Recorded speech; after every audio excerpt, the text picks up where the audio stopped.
ministry and teaching and preaching or whatever, you have a saying that you use, well, that'll preach or that won't preach. So sometimes there's verses that are easier to preach than others, and there's topics that are easier to preach on than others, or a line that's like, oh, that's a good one, that'll preach.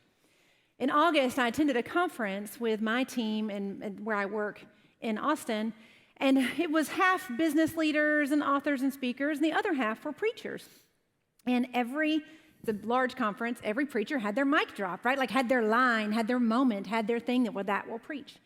One of the pastors, his name is Albert Tate. He's a wonderful pastor, and he gave a great message about this scene that John just kind of landed on. Now, there's tons of other scenes where Jesus gives just a great line or has a moment that's like, oh yeah, that's it. There are tons of passages throughout all 66 books of the Bible that are like, oh yeah, that will preach. Well, Albert was specifically talking about this scene, and he was talking about it in relationship to leadership. I'm going to read you a direct quote from what he talked about from this moment. He said, Jesus goes to the temple where people are supposed to be worshiping. Well, they aren't worshiping. They're doing deals marked with injustice toward the poor, the marginalized. They've turned worship into a system of injustice.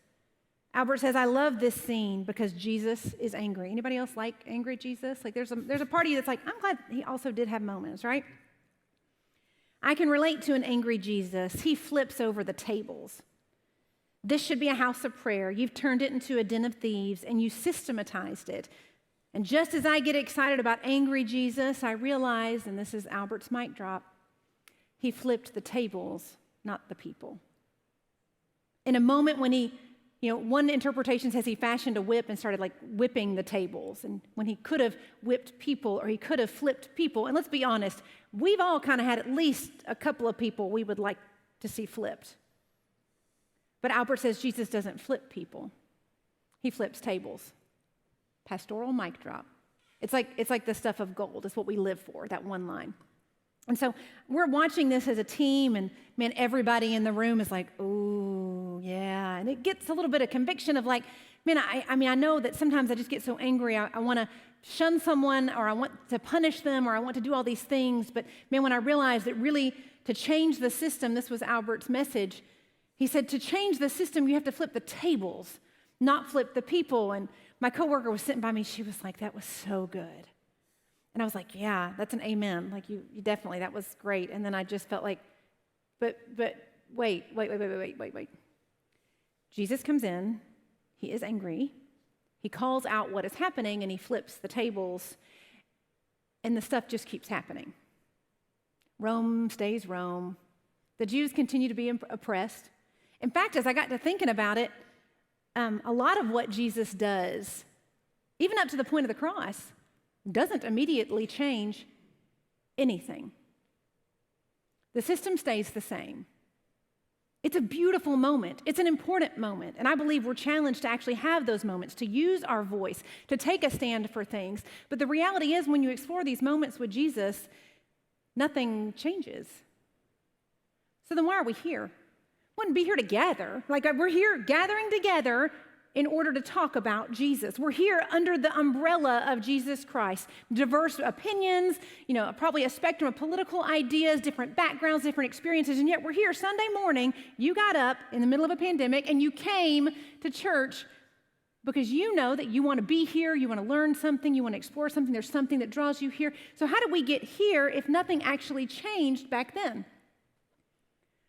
Well, the moments didn't change anything, but Jesus deciding to intentionally invest in a handful of people eventually changed the world.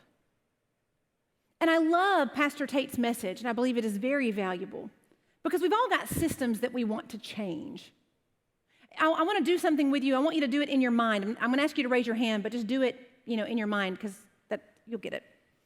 So close your eyes for a second, or just think about this in your mind. If you believe there is a system, an economic system, a government system, a social, ethical, whatever system, whatever structure has been built in society that you think needs to change, mentally raise your hand. I'm just envisioning that if I had to do this, you would all have your hands raised, right? Like there's probably something everybody wants to see change, okay? Put your hands down in your mind. And in your mind now, if you believe there's something in Hendersonville that needs to change, something that should or shouldn't be built, traffic that should or shouldn't be addressed, aldermen that should or shouldn't say something, departments that should or shouldn't be funded. Raise your hand in your mind. Something in Hendersonville needs to change. Put your hands down. In your mind, if there's something in your workplace that needs to change, a really difficult boss, my I'm hand not just your did boss that. anymore. My hand just did that. I'm not Weird. your boss anymore. It's like a natural Somebody reflex. else. It's that other dude. Something needs to change. A dynamic, an accountability structure, the way you're being managed. I don't know. In your mind, raise your hand. Something needs to change at work. Now, your family. That family secret, that family thing, that dynamic, that thing that everybody knows but no one says anything about, that thing in your mind, if it needs to change, raise your hand. Now, raise your hand if you intentionally practice investing in other people. In relationship with other people. Yeah. That you invest, you mentor, you guide, you disciple intentionally over a long period of time. Because I believe that systems can change. Family, work, church, community, world, nation. I believe it because we made them.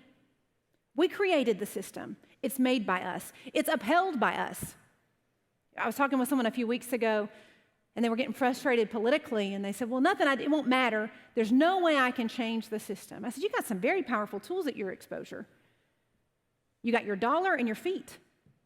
If you don't like it, use your feet and don't give your money. If you do like it, give your money and put your feet there. It's the most beautiful system in the world when you use it how you want it to speak. We create the system. And I know sometimes it feels like we're just like a drop in the bucket and like our one little voice doesn't matter, but we create the system, we can change it, we can move it. But when I look at what Jesus modeled, he said some great things, he did some very important things, right? But it was that investment, because here's how this plays out. It wasn't the moment, it wasn't the mic drop. It was these 11 people that when he is gone, they have an experience and an encounter with him. They've experienced his teaching and his love. And so what they start to do is love and teach others. And then those people start to love and teach others. And then those people start to love and teach others. And thousands of years later, here we are. That's how we change the system. And it does take time.